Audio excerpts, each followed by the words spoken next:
दोस्तों नमस्कार, स्वागत है आप सभी का एक बार फिर से।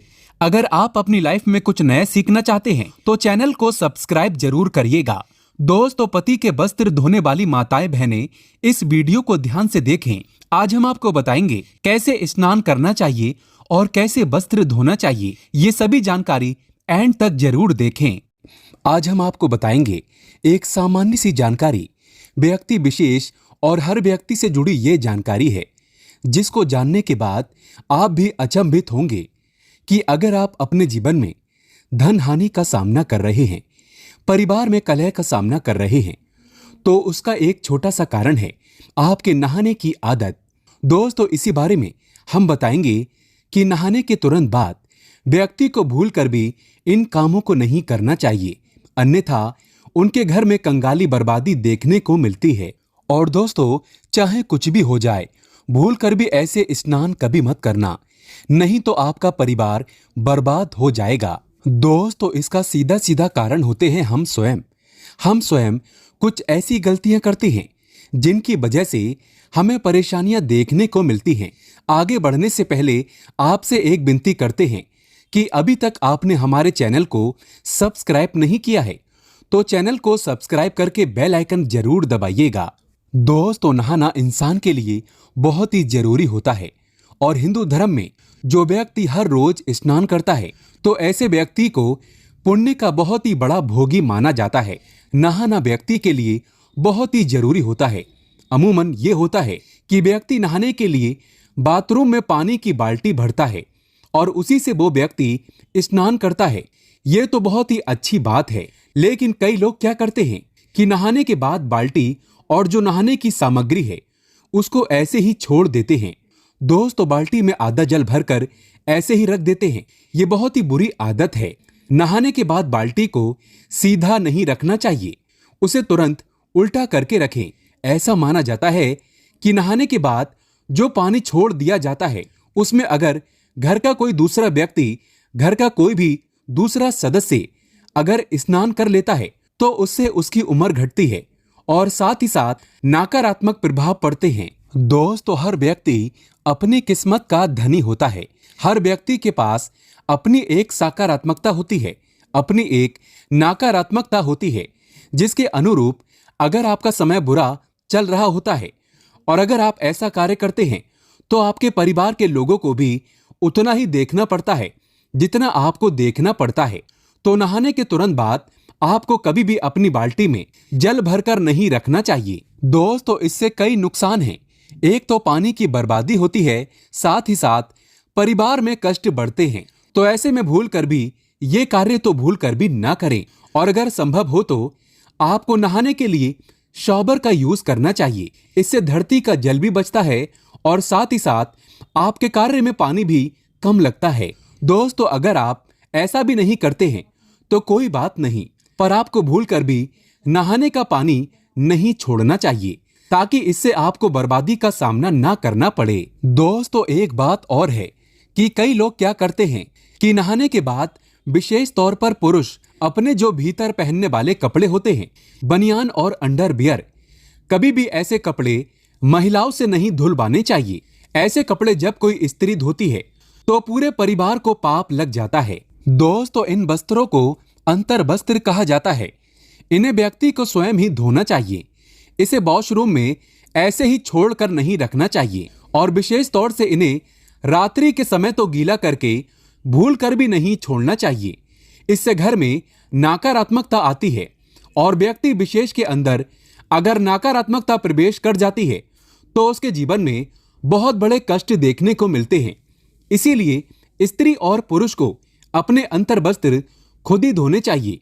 इसे गलती से भी किसी दूसरे व्यक्ति से नहीं धुलवाना चाहिए और इस बात का आपको विशेष ध्यान रखना चाहिए। दोस्तों, कई लोग क्या करते हैं कि नहाकर आने के तुरंत बाद वे व्यक्ति अपने पैरों को धोते हैं और आपको भूल कर भी ऐसा नहीं करना चाहिए। नहाने के बाद मन पवित्र हो जाता है और आपको प्रभु भक्ति में मन लगाना चाहिए। आप अपने पैरों को धोकर वापस अशुद्धता का कार्य करते हैं।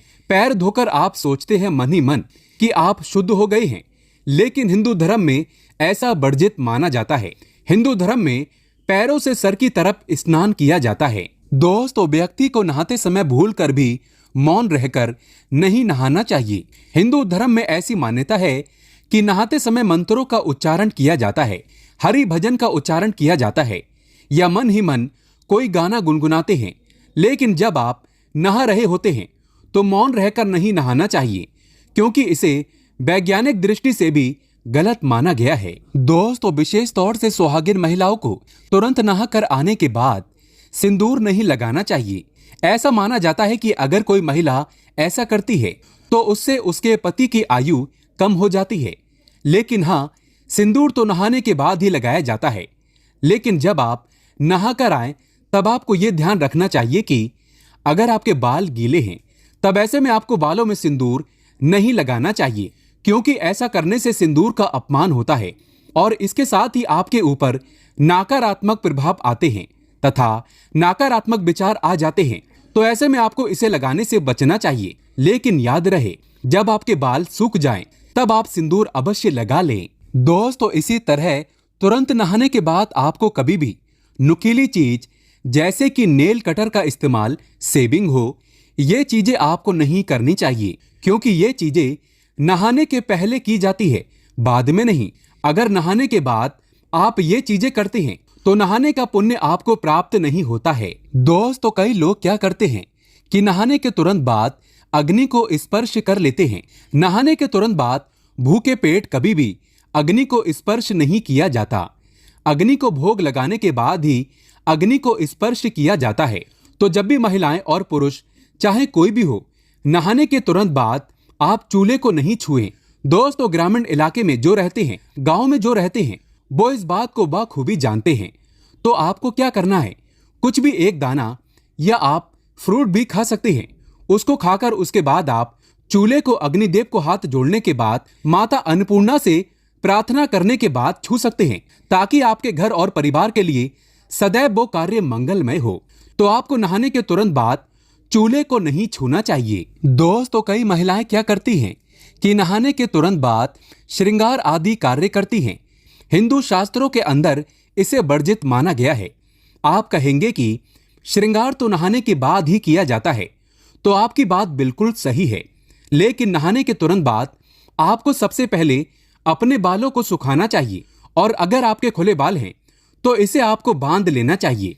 ऐसा माना जाता है कि खुले बालों में नकारात्मक शक्ति बहुत ही जल्द प्रवेश कर जाती है, और गीले बालों के साथ ही नहीं, बल्कि आपको गीले बालों को सुखाकर ही आपको अपने आगे के कार्य करने चाहिए। तो अगर आपके बाल गीले हैं तब आपको कभी भी श्रृंगार कार्य नहीं करना चाहिए, ताकि आपको उसका पुण्य फल प्राप्त हो, ना कि आपको उसका नुकसान देखने को मिल जाए। दोस्तों, कई लोग क्या करते हैं कि नदी स्नान करते हैं। तो आपको ये जरूर ध्यान रखना चाहिए कि जब भी आप नदी स्नान करें तब नदी का स्नान करने से पहले सबसे पहले आपको अपने हाथों से, आप जब नदी के अंदर प्रवेश करें तब आपको नदी माता को प्रणाम और साथ ही अपनी अच्छी स्वास्थ्य की कामना के साथ ही आपको नदी में प्रवेश करना चाहिए। जब आपका स्नान पूरा हो जाए तब आपको ध्यान रखना चाहिए कि जल की कुछ बूंदें आपको भगवान सूर्यदेव को अवश्य अर्पित करना चाहिए। और अगर आप ऐसा नहीं करते हैं तो आपको नदी स्नान का पुण्य फल प्राप्त नहीं होता है। शास्त्रों के अनुसार ऐसा माना जाता है कि अगर आप नदी में स्नान करने जा रहे हैं तो सबसे पहले आपको नदी माता को प्रणाम करना चाहिए। दोस्तों, इसी तरह एक साथ अनेक व्यक्ति का स्नान करना वर्जित माना गया है। जी हाँ, आपने बिल्कुल सही सुना। नदी स्नान या किसी पुण्य स्थल पर स्नान करना बहुत ही शुभ माना जाता है। इससे आपको सौभाग्य की प्राप्ति होती है। लेकिन अगर आप अपने घर में स्नान करते हैं और ऐसे में अगर आप 2 व्यक्ति हैं और आपको जल्दी स्नान करना है, तो ऐसे में एक साथ 2 व्यक्ति को स्नान नहीं करना चाहिए, और विशेष तौर से महिलाओं को इसका ध्यान रखना चाहिए। ऐसा माना जाता है इससे उनके स्वास्थ्य पर इसका बहुत ही बुरा असर पड़ता है, और साथ ही साथ ऐसा भी देखा जाता है कि इससे उनके जीवन में कई तरह के नकारात्मक प्रभाव देखने को मिलते हैं। इसी तरह नहाते समय व्यक्ति को अपना मुख कभी भी दक्षिण दिशा की तरफ नहीं रखना चाहिए। दक्षिण की तरफ मुख करके कोई भी व्यक्ति स्नान करता है तो वो ध्यान रखे, ये दिशा पितरों की दिशा मानी जाती है। दोस्तों, एक बार अगर आप ऐसा करते हैं तो कोई बात नहीं होती, लेकिन अगर आप बार बार ऐसी गलतियां करते हैं, लगातार ऐसा करते रहते हैं, तो आपके ऊपर पितृदोष हावी हो जाते हैं। तो आपको इससे बचना चाहिए। दोस्तों, इसी तरह माना जाता है कि सूर्यास्त के बाद कभी भी स्नान नहीं करना चाहिए, विशेष तौर पर जब सूर्य अस्त हो रहा हो। उसके बाद आप गर्मी की थकान में रहते हैं और कई व्यक्ति स्नान करते हैं, जो कि अच्छी आदत है। लेकिन आपको सूर्यास्त के समय, जिसे गोधली बेला कहा जाता है, उस समय विशेष तौर से आपको स्नान करने से बचना चाहिए, अन्यथा आपको कई प्रकार की हानि का सामना करना पड़ता है। दोस्तों, इसी तरह जो छोटे बच्चे होते हैं, छोटे बच्चों को नहाने के तुरंत बाद आपको काला टीका लगाना नहीं भूलना चाहिए। ऐसा माना जाता है कि छोटे बच्चे देवात्मा होते हैं, उनके ऊपर उनके विकार नहीं होते, जिसकी वजह से नकारात्मक शक्तियां उनके ऊपर बहुत जल्द हावी हो जाती हैं तथा उनको नजर लग जाती है। तो ऐसे में भूल कर भी किसी भी माता पिता को अपने बच्चे को नहाने के बाद साबुत नहीं छोड़ना चाहिए। काला टीका या काला धागा गले में जरूर होना चाहिए। ऐसा करने से बच्चे बुरी शक्तियों से दूर रहते हैं और उन्हें नजर भी नहीं लगती, बीमारियों से भी बचे रहते हैं। दोस्तों, अगर जानकारी पसंद आए तो सच्चे दिल से कमेंट बॉक्स में लिखें जय माता दी। एक लाइक तो बनता है।